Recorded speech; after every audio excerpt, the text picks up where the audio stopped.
শ্রীলঙ্কা উপকূলে আন্তর্জাতিক জলসীমায় সাবমেরিন হামলার শিকার ইরানের যুদ্ধজাহাজ। সামরিক নিরাপত্তা নিশ্চিতের লক্ষ্যে বঙ্গোপসাগরে ভারতের উদ্যোগে আয়োজিত মিলান 2026 মহড়ায় অংশগ্রহণ শেষে ইরান ফেরার পথে হামলার শিকার হয় ফ্রিগেটটি। ওয়াশিংটনের দাবি, দ্বিতীয় বিশ্বযুদ্ধের পর এই হামলাতেই প্রথম টর্পেডো ব্যবহার করে কোনো যুদ্ধজাহাজ ধ্বংস করা হয়েছে। ভারত মহাসাগরে যুক্তরাষ্ট্রের এই হামলার জেরে মধ্যপ্রাচ্যের গণ্ডি পেরিয়ে যুদ্ধ যেন পৌঁছে গেল দক্ষিণ এশিয়াতেও।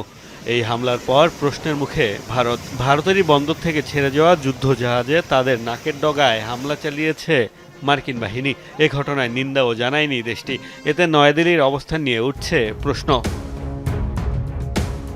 এদিকে ইরানের সাথে সুসম্পর্ক থাকলেও যুদ্ধজাহাজে হামলার পর নেটিজেনদের তোপের মুখে পড়েছেন ভারতের প্রধানমন্ত্রী নরেন্দ্র মোদী। এর মধ্যেই বিস্ফোরক মন্তব্য করেছেন সাবেক মার্কিন সামরিক কর্মকর্তা ডগলাস ম্যাকগ্রেগর। মার্কিন টেলিভিশন ও এএনকে দেয়া সাক্ষাৎকারে দাবি করেন, ভারতীয় বন্দরগুলোকে ঘাঁটি হিসেবে ব্যবহার করে ইরানি স্থাপনায় হামলা চালাচ্ছে যুক্তরাষ্ট্রের নৌবাহিনী। যদিও এই অভিযোগ অস্বীকার করে মিথ্যা প্রোপাগান্ডা ছড়ানোর অভিযোগ তুলেছে নয়াদিল্লি। মোস্তফা মাহমুদ, যমুনা নিউজ।